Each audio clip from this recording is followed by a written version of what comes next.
Hi guys, Bryan Thrift here, Shelby, North Carolina. You know, one unique thing about the geography where I'm at is I don't have a lake that's really close where I live, but I'm about an hour drive from 10 or 12 different lakes. Lake Norman's about an hour, Hartwell, an hour and a half. Got Wiley and just lakes all up and down the Catawba River chain. But I'm here to show you my bass cave, so let's go in and take a tour.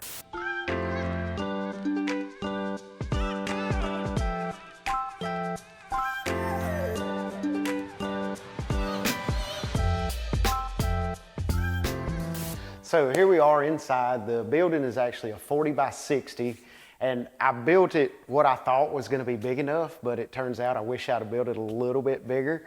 The first house me and my wife bought, I didn't have an outside building, so I had all my tackle in a bedroom.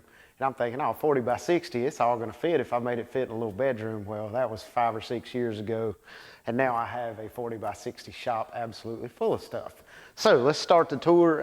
I'm kind of maybe just a touch OCD, a little bit of a neat freak. So, you know, I've got to have the little robot vacuum here in the shop to clean up all the dust and stuff. Like, it's so bad, like I even take my shoes off before I come in the shop sometimes, especially if they're dirty. So it's bad.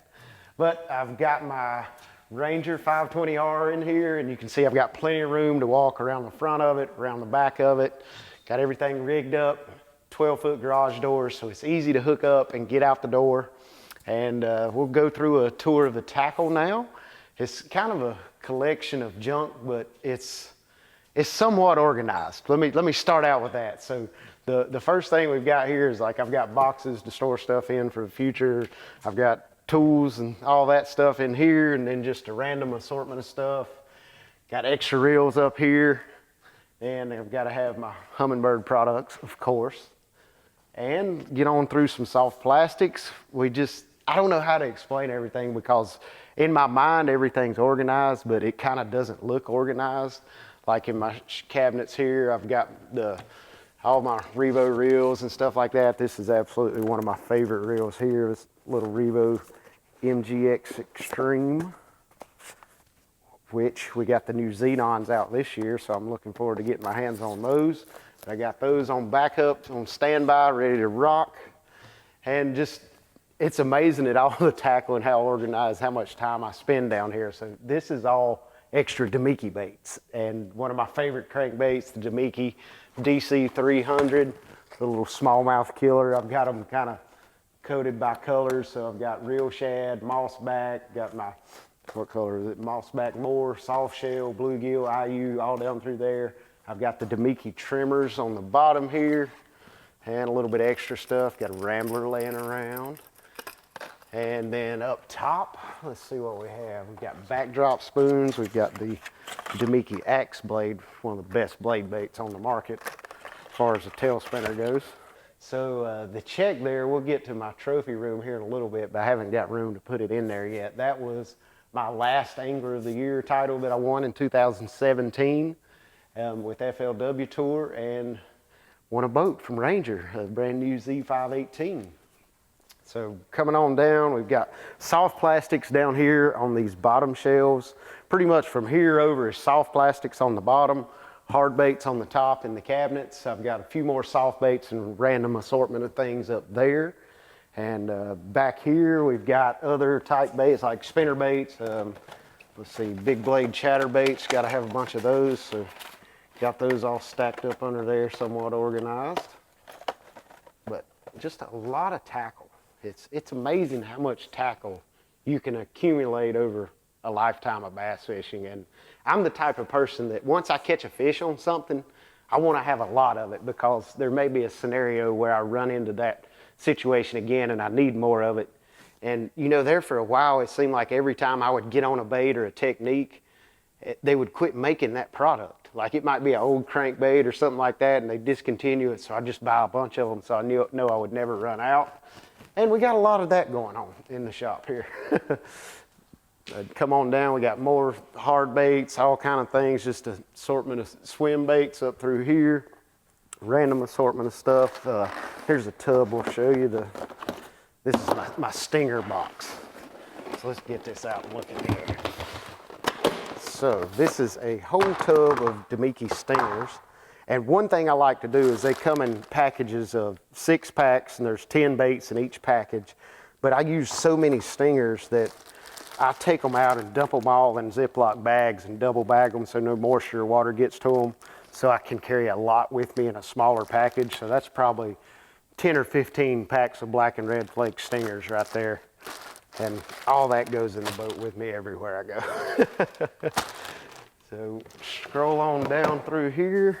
This is just more random assortment of soft plastic baits. This is kind of my workstation right here. So these baits, if you'll notice, they're all kind of laid out just in a hodgepodge mess. And this is all baits that I've used in events or used in practice, or I've used it sometime throughout the course of the last 5 or 6 years. So they're not tournament quality baits in the aspect of I like to tie a brand new bait on when I start a tournament.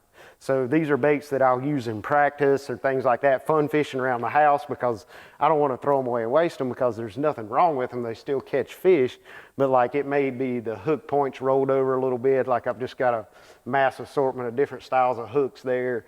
I've got, you know, used Demiki Armor Shad swim baits on the Demiki underspin head. Like there's absolutely nothing wrong with it, but in my OCD mind, I've got to have a brand new one if I'm fishing a tournament.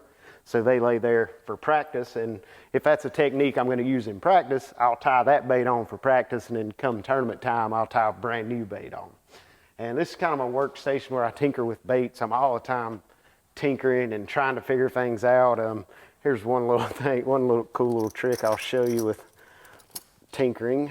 So this is one of the nude 6XDs, and I bought the nude one so I could see where the chambers and everything are, and so I could add weight to it. So this is actually baby oil inside this bait, but I wanted to know where to drill, how to fill the cavity to keep more water from getting in once I got it weighted how I wanted it. So I was able to get that clear bait and see all that and figure that out. So weight that 6XD and throw it a mile and get a little bit deeper than most people throwing a stock 6XD. So things like that's kind of born in this area of the shop, I guess you would say. I've got my pliers and everything laid out here. I've got all my P-line stuff in here, some extra jigs, screen cleaners. So I've got top water and braid on the top shelf. I've got fluorocarbon and for some reason Band-Aids on the middle shelf, because you got to have a Band-Aid in a shop. And then I've got more fluorocarbon down here, more top water line. So, and also I've got, let's see, a little more P-line. This keeps some of the new braid. This is the new Spin-X braid and the Spin-X leader material. Got that over here with some bulk spools that I carry around. And this is actually the line that I carry in the truck with me to events. So I just throw it all in this box and I can set it in the truck, and it's easy to maneuver around and get in and out. Got an assortment of swim baits here. And this is where we kind of get into the Plano boxes that I carry with me on the boat or spare stuff. Like I've got a slight problem with collecting baits, as I mentioned earlier. And it's kind of somewhat organized, not really. Like I've got all my chatterbaits here. I've got big crankbaits here, top waters here. I've got spoons and jerk baits through here and here. And here's like, see this new Plano Edge box. I've got all my Demiki baits in there as far as blade baits, axe blades, backdrop spoons, things like that, that I'm going to be fishing a small bait fish pattern. So everything's kind of organized by the style of fishing that particular box would do. And I mean, even my boxes are kind of organized to where, you know, the maximum efficiency. I want to fit absolutely every single bait in a box that I can. Let's see, this is my, here's an example of that, my DC 300 box. I've got 5 or 6 different colors, and I've got them all stacked in there perfect where I can fit absolutely as many in that box as I can. So that's it for the hard baits. Here's a cool little trick I do with a Carolina rig. Take a pool noodle and I tie up extra leaders on there, so I don't have to fool with retying a leader. If I need to retie, I can just cut my line, come over here, unhook this hook, pull that leader off, and I've got another Carolina rigged leader ready to go. And what I do is I just take my knife and cut a little slot in there. So I'll take my hook, stick it in the pool noodle, wrap my line in that slot to keep it all in the same place. And there you have 8 or 10 fresh Carolina rig leaders ready to go. This is my assortment of rods. I've kind of got them organized. I've got cranking rods here. These are all 7-foot medium heavies and heavies. These are my 6'9" skipping rods on this side, and then I've got like 7'3" rods, and this is my heavy duty flipping rods, you know, all the way from the 7'8" Titan to the 7'6" high driller rod from Fitzgerald Fishing. And these are all my frog rods, and it's kind of my all-purpose rod. I do a little bit of everything with it, but every one of these rods are frog rods on this side. I've got frog, swim baits, I've got big walking baits, I've got chatter baits, so that's my all-purpose rod. And then we've got the spinning rod set up here, where I just keep all my spinning rods, and then I've got my extra Fitzgerald rods spread out through here, somewhat organized. Like this is skipping rods, jerkbait rods, frog rods. This is all my flipping rods, and this is my cranking rods. And then just continuing on down the wall with the hodgepodge of rods. And that's kind of it for the tackle section. Get over here, I've got a little workout area. You can tell I hit it pretty hard, very rarely. But my wife likes working out down here, so that works out good. Pretty sure the elliptical's got cobwebs on it, probably a little bit of dust. But we got this, we got a fridge over there with some drinks. And of course, I'm pretty sure we got a sun drop in there. That is my, oh yeah, we got one right here. So cheers. And deep freezer full of deer meat, all the coolers and everything. And you know, that's the tour of the main body of the shop, you know, where I keep all my tackle, all my hunting equipment, my fishing equipment, things like that. And then I had to have an office, so got a little trophy room in here. Come on in, we'll go check it out. It's pretty much mostly deer heads and trophies. So got everything. The first thing you see, obviously, when you come in is Forestwood Cup. Biggest achievement in my professional fishing career, but even had a custom stand built so it lights up and kind of scrolls through different lights, and had them etch out a shape of Lake Hamilton on it, had it custom built just to put the cup on. And that's the last cup ever, the last FLW Cup.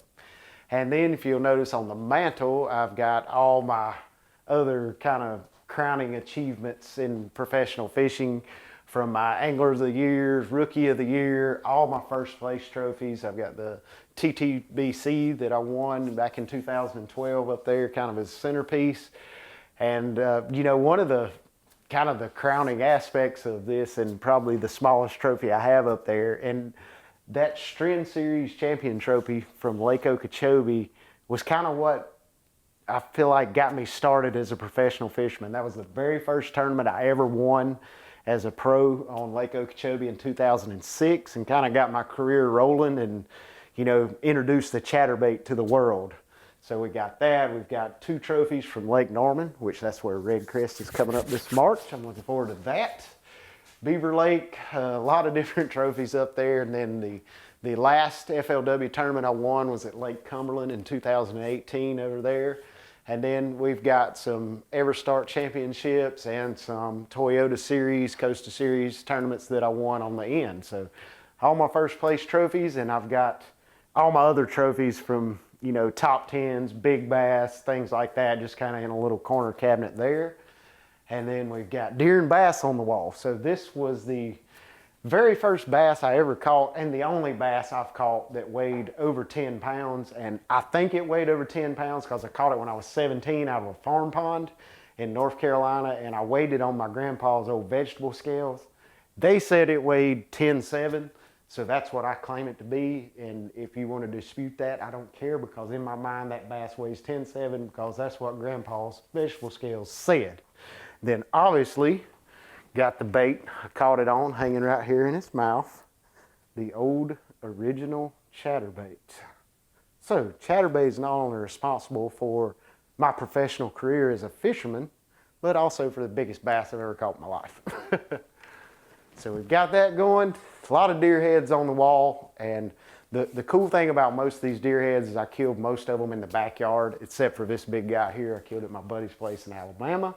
And then we have to have a little entertainment section in the office as always. So got a little entertainment center here. You know, we've got a samurai sword, because who wouldn't have a samurai sword? And got a collection of fine bourbons and whiskeys, which is a expensive hobby to be in. Like, it started out as, you know, it looks cool. I think I'll buy a couple bottles of bourbon, set it up on the entertainment center, make it look good. Next thing you know, you're buying Pappy Van Winkle and all that, and you're spending way too much money on something I'll probably never drink. But I hope you've enjoyed this episode of Bass Cave. It's a beautiful day here in North Carolina. I'm gonna go hook up the boat and go catch some bass.